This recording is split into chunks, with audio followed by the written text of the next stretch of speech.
안녕하세요, 축지리입니다. 이번 주 목요일에 우리나라 국가대표팀의 월드컵 첫 경기가 예정되어 있는데요. 그 상대인 우루과이 중원의 핵심 2명을 소개해드리고자 합니다. 이 선수 2명만 잘 막아도 우리나라 가능성이 있습니다.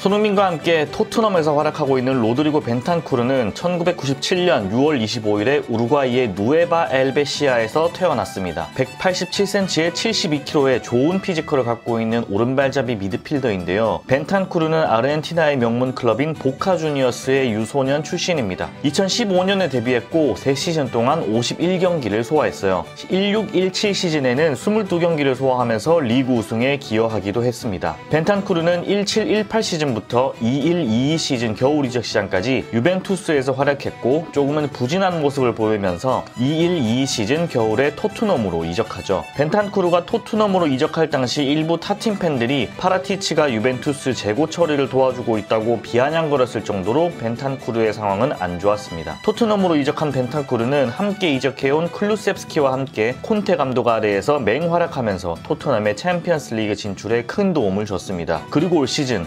전반기 종료 시점까지 호이비에르와 함께 토트넘의 중원을 책임지고 있는 벤탄쿠르입니다. 특히 리즈와의 경기에서 경기 막판 역전승의 주인공이 됐던 장면은 올 시즌 벤탄쿠르의 폼을 함축적으로 보여주는 장면이라고 볼 수 있죠. 벤탄쿠르는 중앙 미드필더로 활약하고 있는데요. 박스 투 박스, 수비형 미드필더, 메잘라 등 미드필더에서 다양한 포지션을 소화할 수 있는 육각형 미드필더입니다. 키가 크고 마른 체형이지만 밸런스가 좋아서 볼키핑이 좋은데요. 볼키핑 능력을 발휘해 상대 압박을 잘 풀어낸 다음 전방으로 간결하게 전달해주는 스타일입니다. 공격 템포를 살리는 플레이 스타일이라 역습 위주의 플레이를 하는 토트넘에 잘 어울리는 선수죠. 수비 시에는 자신의 자리를 이탈하더라도 강하게 부딪히고 끝까지 쫓아가는 스타일입니다. 적극적으로 볼 경합을 하는 스타일이라 거친 프리미어리그에서 꽤나 좋은 경합 성공률을 보여주는 선수예요. 중앙 미드필더로서 볼키핑 되고 수비적으로 경합을 잘해주는 선수면 육각형으로 손색이 없는 선수라고 볼 수 있겠지만 그게 아닙니다. 제가 보기에 벤탄쿠르는 육각형이 크지는 않은 선수예요. 쉽게 말해 어지간한 능력은 다 갖추고 있지만 그 수준이 높지는 않은 거죠. 그래도 윙크스보다는 좀 더 큰 육각형? 벤탄쿠르는 수비적으로 거칠고 적극적인 선수라고 했죠. 우리 선수들이 공을 잡을 때 강하게 붙어서 괴롭힐 확률이 높은데요. 직접적으로 맞붙는 상황이 많을 이재성, 황인범, 정우영 선수가 빌드업 과정에서 들어오는 벤탄쿠르의 압박을 잘 벗겨내는 것이 우리 공격의 시작이 될 거예요. 특히 전방에서 움직일 3톱 선수들이 벤탄쿠르의 수비적인 특징을 잘 이용해야 합니다. 벤탄쿠르는 적극적으로 수비하기 때문에 자기 포지션을 이탈해서 전방까지 나오는 경우가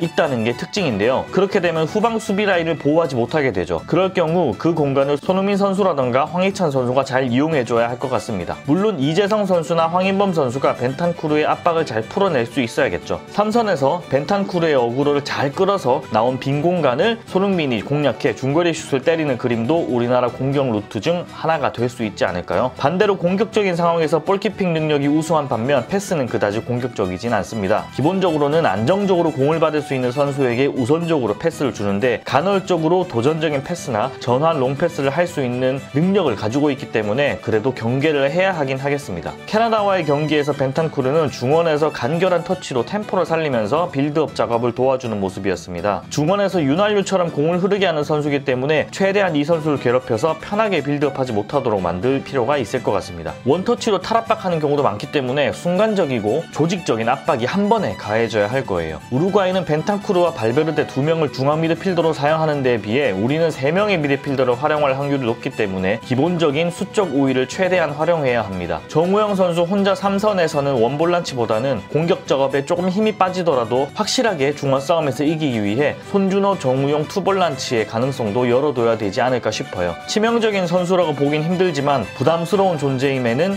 틀림없는 선수입니다.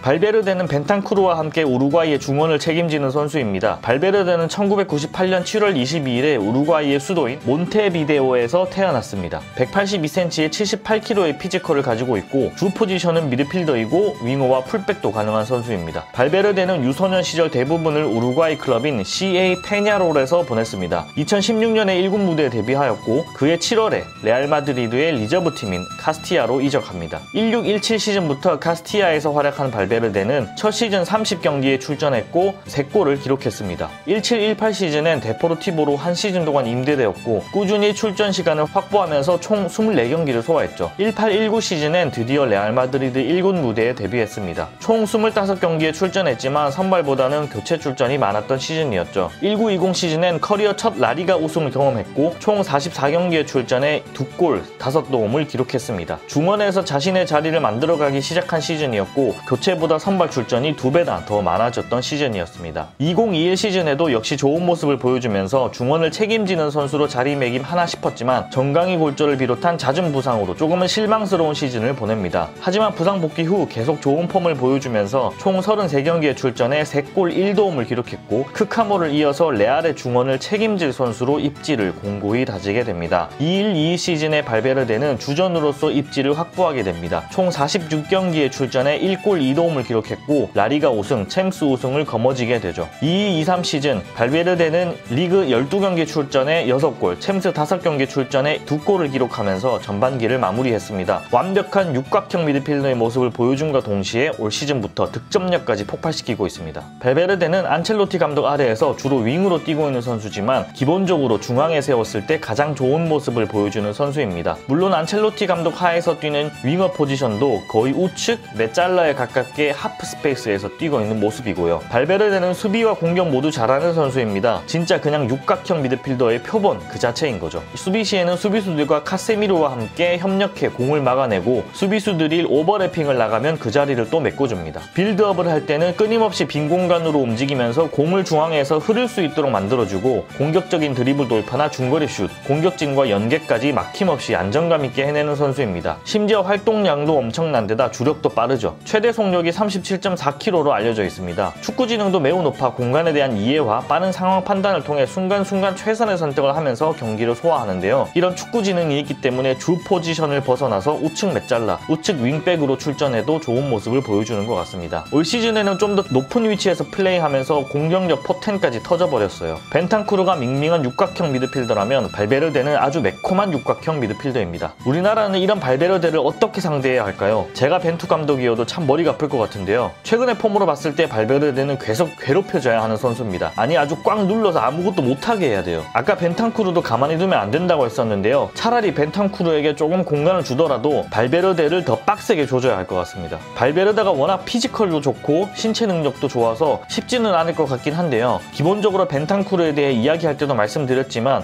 투볼런치를 활용해야 한다고 봅니다. 수비형 미드필더 혼자서는 발베르데와 벤탄쿠르 둘 다 컨트롤하기 쉽지가 않을 것 같아요. 투볼런치 중에서도 한 명은 발베르데를 거의 맨투맨급으로 붙어서 조질 필요가 있을 것 같습니다. 뻥 뚫린 공간에서 발베르데 너무 무서워요. 수비진은 아마 노련한 수아레즈의 움직임과 저돌적인 누네즈를 막아내는데 집중하고 있을 겁니다. 3선에서 최대한 발베르데를 컨트롤해줘야 해요. 이건 지극히 제 개인적인 생각인데요. 차라리 백스리를 사용해보는 건 어떨까요? 백스리 중에서도 김민재 선수를 살짝 전방에 위치시켜서 김민재의 수비력과 피지컬로 발베르데가 중원에서 슛을 때리거나 공격 작업에 참여하는 것을 최대한 저지시키는 거죠. 우측 풀백에 윤정규 선수를 기용하고 빌드업 상황에서는 윤정규 선수가 중앙으로 이동하면서 후방은 포백으로 전환, 미드필더인 윤정규 선수 포함 3명으로 빌드업하는 겁니다. 수비 시에는 3백에 윙백까지 최대한 내려와 5백을 형성하고요. 근데 아마 3백을 사용하게 되면 공격 상황에서 빌드업보다는 손흥민과 황희찬을 활용한 역습에 집중할 수도 있을 것 같습니다.